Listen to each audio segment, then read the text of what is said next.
Okay? So before we do that, why are we doing this in the first place? Okay? So let's say I'm trying to do my mobilizations here, right? And every time I do it, right, I get what? A muscular end feel, right? Right now, we've been doing what? Mobilizations, right? Doing mobilizations. Straight, right? Alright, so we've been doing this, right? Mobilizations. Remember, before we did mobilizations, what did we do first? We did what? Pivot. Then we did what? Little pavum. If we feel what? A muscular end feel, that means we have to reduce the hypertonicity. So that's indication number one why you would do a positional hypertonicity reduction technique, right? What's the second reason why? In a little bit, I'm going to show you how to activate the multifidus. But whenever you try to activate the multifidus, the rotator spinal muscle gets in the way. So we have to learn how to what? Reduce the tone that way. So there's two main reasons why we're doing this, right? During a pavum, we feel a muscular end feel. And number two, when we're doing our deep muscle testing, we feel overactivation of the superficial core muscles. Yeah? Yeah? Okay. So if this muscle is in spasm, how can I reduce this muscle that's in spasm? Yeah? Right? So there's more than one way to skin a cat. Okay? You could do dry needling, right? Take a needle and release it. But we're not allowed to do it in New York, so we don't teach it here. Aw, boo, right? Acupuncture Society, right? Trying to put us down, right? So what else can you do, right? You guys are taking modalities right now, right? What do? You can put electric stimulations on this and do what? Clot a muscle pump to what? Fatigue out the muscle. You have like 20 minutes, the muscle just shuts off, right? Just fatiguing the muscle. So what do you have to do? A high pulse with a frequency between what? 50 and 75 to get a tetanic muscle contraction and put a ratio or on-off ratio, right? Right? I've taught modalities for 12 years. I remember that stuff, right? So you do that. Okay? Also, as you're doing electric stimulation, what do you do? Ice or heat. Both of them reduce muscle tone. Right? So both of them are appropriate. Right? So you could do the classic hot stim stim in that way. But I want to teach you more of a manual therapy technique. Okay? So we're going to do positional release technique. You guys learned that? No. Okay. So this is how the story goes of how positional release techniques. One day, this therapist is running behind, right? Like us PTs do on occasion. And they say, hey, I'm running late.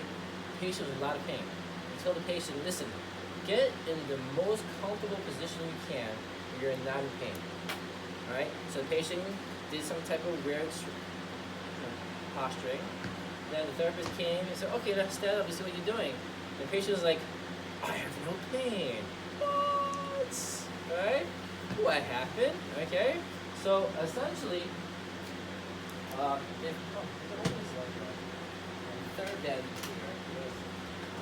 Here we go. Okay? So when you think of this, right? If this is a muscle, that's in spasm. Okay? Remember, somebody is sending a signal for this to happen. Right? Who are those guys again? The muscle spindles, right? Remember those guys? Their whole job is for you to what? Turn this muscle on in order to protect. Right? When something's moving too much, it says, hey, I don't like that, and then all of a sudden the muscle gets tight. So somehow, some way, we need to get this muscle over here to stop sending the signal. Okay? So what gets it to turn on? Right? Remember, when a muscle is stretched, what happens? Right? When the ligament gets overstretched, the muscle says, what are you doing? Right? Remember the QL has attachment to the lumbar ligament, for example, right? The lumbar to QL. So if for whatever reason there's too much motion, this muscle will turn on. Or if this muscle is too stretched, this muscle will turn on. Okay? So it's very important you understand this concept, right? So if this muscle is overstretched, it sends a signal, a spindle fire is turn on, turn on, turn on. So if stretching the muscle causes it to turn on, what should we do to treat it? The opposite. We shorten the muscle. When you shorten the muscle, that muscle spindle is no longer sending a signal to the brain to turn on. Okay? So when that patient lies down there to get comfortable, he essentially put himself in the most comfortable position to shorten the muscle. So the signal sending to the central nervous system to turn on was disrupted. Yeah? Yeah? Crazy, right? So, how does this work? Okay, so for example, right? You find a muscle that's hypothalamic. Okay, let's say over here. If there's something over here, right? Okay? So the first thing you have to do is get a baseline. Right? So I'm gonna palpate here. How much does that hurt? Scale of 0 to 10. She said 5 out of 10. Okay, so my goal is to do what? Shorten this muscle until it's what? 0 out of 5. Okay? So so if this is the left erector spinae muscle, I have to do what? The opposite. Right? The opposite. So I have to do its actions. So what does this one do? It does extension and it does side bending. So guess what I'm going to do? Alright? The technique we just did. That's the reason why we go in this order. So may I have it on here? Okay. So you see what I'm doing right here? This is the spot that hurts you right there, right? Hurts, right? Look. What's that? Alright? That's the same mobilization technique we just did. But as I'm doing this, look at this muscle here. It's what? Shortening. Okay? So I'm extending her, I'm side bending her, and I say, hey, Matos, does this still hurt? It's a little bit, right? Because why? I shorten it from above, not from below. So you see what I have to do here? Right? Right? Look, poly the pelvis. What does that do now? I shorten it from below. I'm shortening it from above. My thumb was over here, by the way, right? Monitoring, right? And I still feel some pressure, by the way. Do you feel that, by the way? Pressure right there? Yeah. Right? How bad is that? It's still 5. Even though I'm shortening it. So what do you have to do? Fine tune it. I'm playing around with this, right?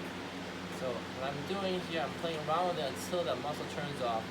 Like, this is better, right? How much is that? Like a 4, right? So whenever you do this, and all this crazy maneuvering is not working, right? You do something called intramuscular technique. See this, my hand here? What's the ultimate way to shortening it? Just like bunching it up. You see right there? I'm just bunching up that muscle. Alright? There you go. Now that's deeper. There's a little page there. Okay? So I'm playing around with rotation, playing around with this. Okay, now that's better. You see what I did there? I added a last piece of extension from below. Right? So what do you have to do? Find whatever combination of his action of these muscles to reduce the tone. Right? And then if that doesn't work, I do intramuscular technique. Yeah? How much pain is that? 3. I'm not happy. Well, I really want 0. Your goal is to get 0. Right? If you get 3, that's fine. But your goal is to really get 0. Okay? Now, historically speaking, you could stay here for 90 seconds. I am way too hot to stay here for 90 seconds. Haha, Ogie. Alright? So what we do is we do a combination of this technique here, right? And release with awareness. What does this mean? Okay? Yes, I could do this manual technique and she'll feel better. Right? But the problem is it does not translate itself when we do a movement training and we tell a patient, hey, I want you to relax this muscle and bend forward. Most patients will be like, how the heck do I relax this muscle? Because why? You never what? You never train that muscle to relax. So, in conjunction in this shortened position, I'm going to do release with awareness. So, with my finger here, I'm going to kind of do this little vibration thing. You feel that guy over here? Okay, so I want you to take a deep breath in, okay? And when you breathe out, we have to use some type of external focus imagery to cause this muscle to shut off. So ready?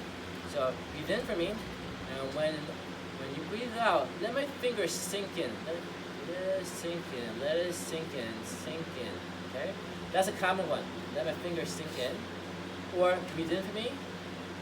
And you know what? Just go heavy. Go heavy, right? What does that tell you? Oh, that worked really well for muscles there, right? You see that your pain is right getting less, I'm assuming? Yeah. Right? How much pain is that? Because you see the shortening didn't do it.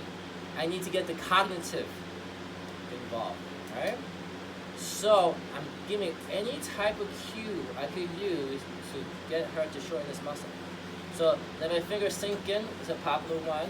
Won't go heavy is another popular one. The book has all these colorful ones like pretend my finger is a telephone pole stuck in mud and the mud is releasing. I'm like, okay, right? It's never worked for me, but maybe it might work for you, okay? So either way, go heavy. I let you go heavy, or let my fingers sink in, really works well. And once I get the 0 out of 10 pain, beautiful, I'm good, okay? I don't have to stay the whole 90 seconds. I don't have to stay the whole 90 seconds, okay?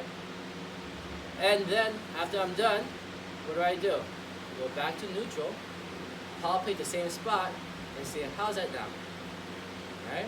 Getting better? And then, if it still hurts, I need to do it again, right?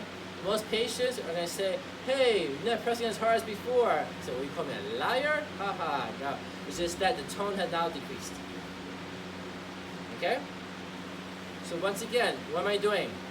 Shortening it by moving the insertion.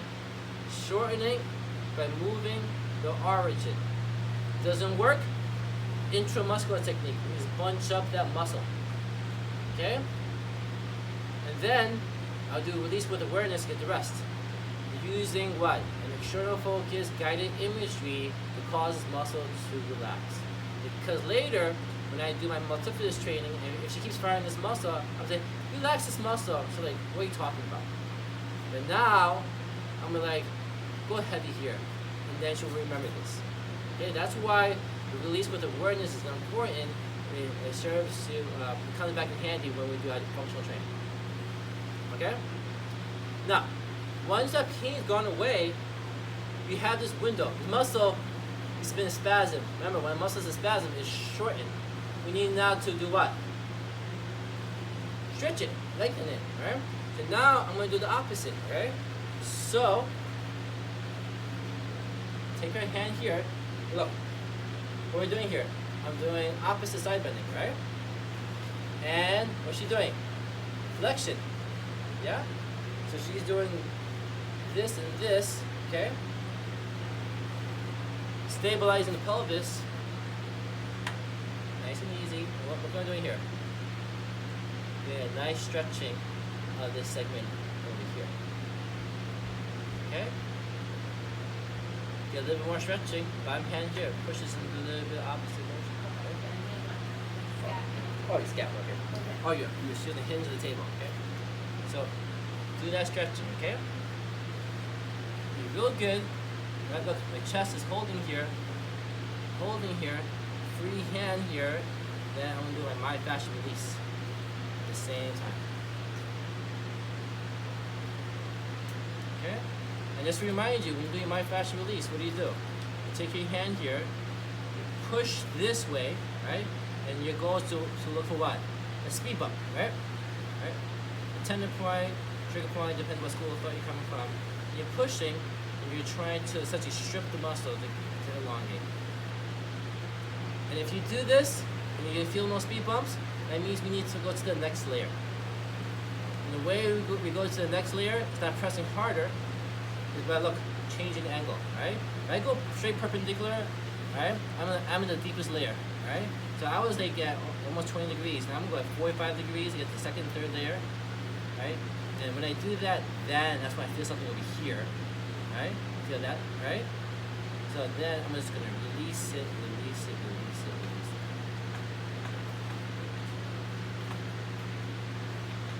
Okay?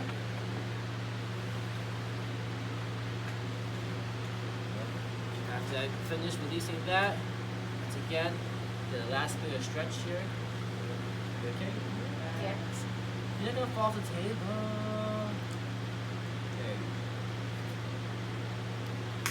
Okay? So that's how you reduce the tone. Look at that. Look at this pliability. Love that. That's what you want, like jello. Huh? Like fresh jello. Not a rigid jello she came with here. There's some steel sitting out in the refrigerator, in the back of the refrigerator, turned frozen. No. It is beautiful jello. Okay? So, what do we do again? Right? What's the indications again? Why do we do this? There's two reasons why. Yeah, but why? Yes. This is the positional muscle. Pavum, shoulder, sprinkler, and feel. What's the other reason why we're doing this? When you do a deep muscle training, you give overactivation of the superficial muscle. Okay? So what do? Find the tender spot. 2, shorten it from above. Doesn't work? Shorten from below. Doesn't work? Intramuscular technique. Then do release with awareness. Go heavy, or let my fingers sink in until the pain is gone. Then we do stretching by doing opposite side bending and flexion. Use your body to stabilize to allow for myofascial releases. You're scanning to pick up all the tendon points you might have missed superficially. Don't feel anything in scan number 1. I'm going to change my angles more than 45 degrees until I feel something. Found it, and what do? You just keep pushing it back and forth. You don't press down. Your manual skip it compression. It's considered an old-fashioned technique, very painful. Essentially, you engage the barrier, you back off. Engage the barrier, you back off. Engage the barrier, you back off. Alright? So let's go. You restore full motion. Okay? Easy peasy, eh?